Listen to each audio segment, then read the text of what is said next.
ये हमारी सनातन संस्कृति कहती है कि हम मनु महाराज के वंशज हैं। ये हिंदुस्तानी सभ्यता है। बाकी विदेशियों की सभ्यता तो न जाने क्या क्या तर्क देती है। डार्विन की रिसर्च कहती है इंसान पहले क्या था,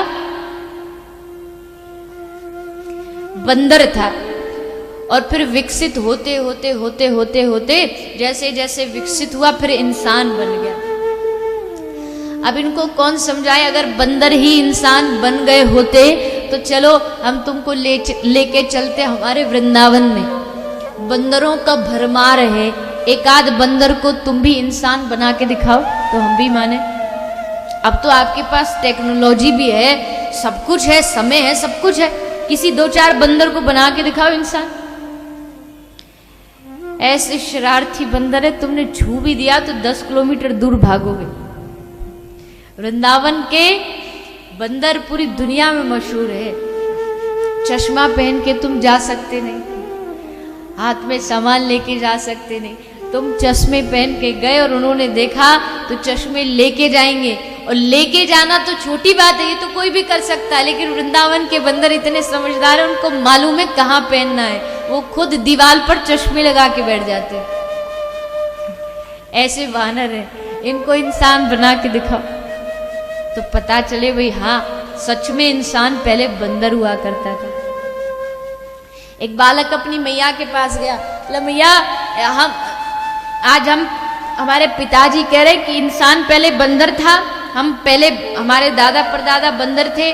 माँ बोली नहीं नहीं, हम मनु महाराज की संतान, हम भगवान की संतान है। तो वो बोला नहीं नहीं पापा तो कह रहे बंदर की संतान है।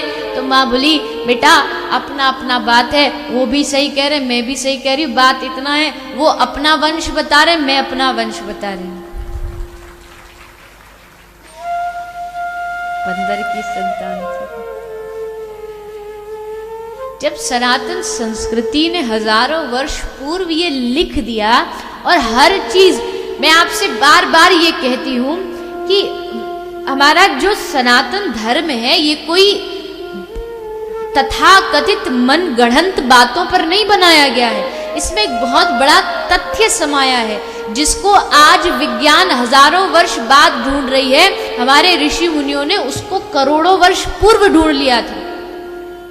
आज तुम एक हवाई जहाज बनाते हो और ये कहते हो देखो इंसान कितना विकसित हो गया, एयरप्लेन बना दिया, हम उड़ रहे हैं हवा में। लेकिन पहले के समय तो ऐसे विमान होते थे, पेट्रोल डीजल की जरूरत नहीं थी, मन से बस कहो कि यहां जाना और मन से पहुंच जाते थे। आज तुम्हारे पास मिसाइल है, अस्त्र है, शस्त्र है। आप रामायण पढ़ते होगे, रामायण देखते होगे, महाभारत देखते होगे, ऐसे ऐसे बाण हुआ करते थे, एक एक बाण में से 100 बाण निकलते थे। कोई बाण ऐसा है बाण चलती सबको नींद आ जाती थी, कोई बाण ऐसा था बाण चलती वर्षा हो जाती थी। इतना हमारा प्रभावशाली धर्म रहा है, इसको मनगढ़ंत नहीं बनाना चाहिए। हमारा सनातन विज्ञान कहता है कि 3 चीजों से दुनिया बनी है, इलेक्ट्रॉन, प्रोटॉन और न्यूट्रॉन। वही हमारा धर्म भी कह रहा है, बस नाम बदल गए। हमारे धर्म ने कहा दुनिया 3 चीजों से बनी है, सतोगुण, रजोगुण और तमोगुण। नाम बदला। हम कह रहे हैं इस संसार की सृष्टि ब्रह्मा विष्णु महेश ने की है, और विज्ञान कहता है इस संसार को गॉड ने बनाया है। अब आपसे कोई पूछे गॉड की फुल फॉर्म क्या है, तो G for generator, O for operator और D फॉर डिस्ट्रॉयर। जनरेटर कौन है? बनाने वाला, प्रकृति को बनाने वाला कौन है? ब्रह्मा जी। ऑपरेटर कौन है?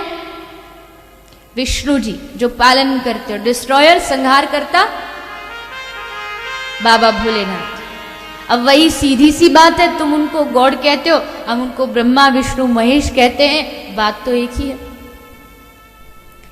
यानी जिस दिन ये विज्ञान सबसे ऊंची शिखर पर पहुंचेगा ना, उस दिन वो देखेगा कि हमारा सनातन धर्म वहां पहले से बैठा है। इसलिए अपने धर्म को कभी कम मत आंकना।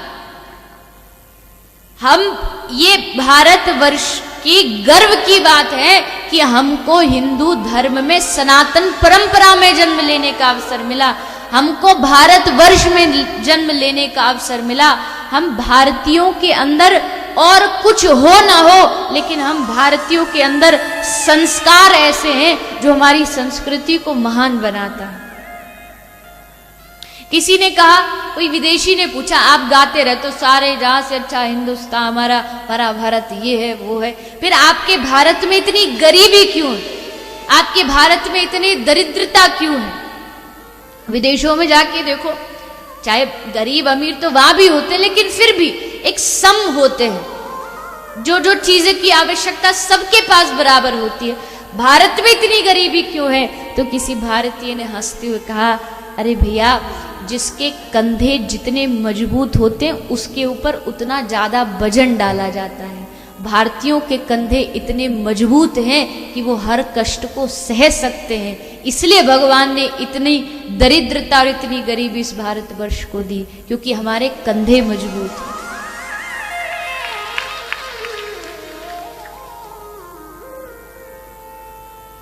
आज भी आप देखो, किसी भी कार्य में भारतीय सबसे आगे प्रकृति में है, सब प्रगति कर रहे हैं, चाहे वो चंद्रमा पे जाना हो, चाहे मंगल पे जाना हो, भारतीय कहीं भी किसी से कम नहीं है। और दुनिया की तो बात छोड़ो, भारतीयों के सामने आज तक कोई टिक नहीं पाए, क्योंकि भारतीयों का दिमाग बड़ा खुरापाती दिमाग होता है, ये कहीं भी जाके ऐसा सेट हो जाता है।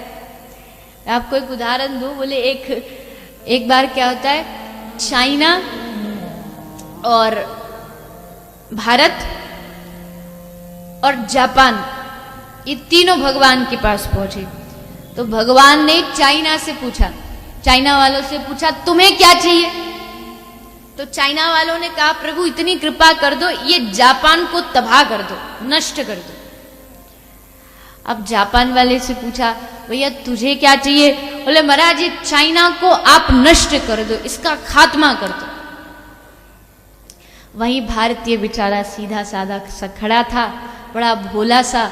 भगवान ने पूछा, बेटा तुझे क्या चाहिए? तो बड़ा शांत, बड़ा गंभीर है। भगवान ने कहा, बेटा मांगना, तुझे क्या चाहिए? तो हाथ जोड़ के कहता है, प्रभु हमारी संस्कृति कहती भगवान से कुछ मांगना नहीं चाहिए, इसलिए हम आपसे कुछ नहीं मांगेंगे, बस आप इतनी कृपा कर दो, इन दोनों की इच्छा पूरी कर दो, और हमें कुछ नहीं चाहिए, इन दोनों की इच्छा पूरी कर दो। यह है भारतीय दिमाग, जहां लग जाए तो फिर कहीं छोड़ता नहीं किसी को। और उन भारतीयों में भी आ जाए मारवाड़ी तो फिर तो कहना ही क्या, बंगाली भी कम नहीं है, आप सब भी मान हो, लेकिन 1 रुपया को 2 रुपया कैसे किया जा सकता है, मारवाड़ियों से बेहतर कोई नहीं जानता।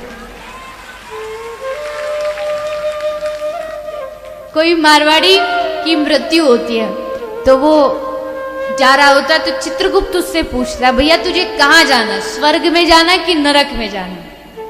तेरे पुण्य भी है पाप भी है, पुण्यों से तुझे स्वर्ग मिलेगा, अब तू ये बता तुझे पहले स्वर्ग जाना कि नरक जाना है? तो मारवाड़ी कहता है, चित्रगुप्त महाराज मुझे कहीं नहीं जाना, आप इन दोनों के बीच में मेरी एक बढ़िया सी दुकान खुलवा दो, जो स्वर्ग वाले भी सामान ले जाए, नरक वाले भी ले जाए, कोई जगह नहीं छोड़ते।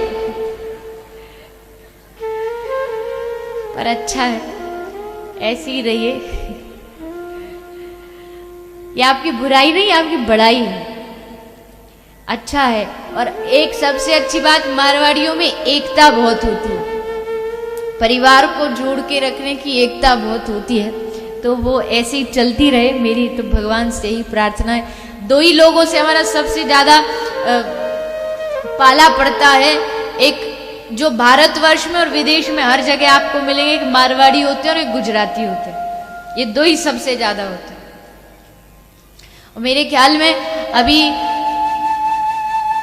जो ऐसे विज्ञान खोज कर रहा है, कह रहा है कि अब धीरे समय आएगा और हम मंगल पर चांद पर रहने के लिए स्थान ढूंढ रहे हैं कि चांद पर जीवन है कि नहीं है। तो चांद पर जब ये पूर्ण तरीके से खोज हो जाएगी और फिर वहां प्लॉटिंग होगी, तो शायद पहला जो प्लॉट होगा वो भी किसी मारवाड़ी का ही होगा।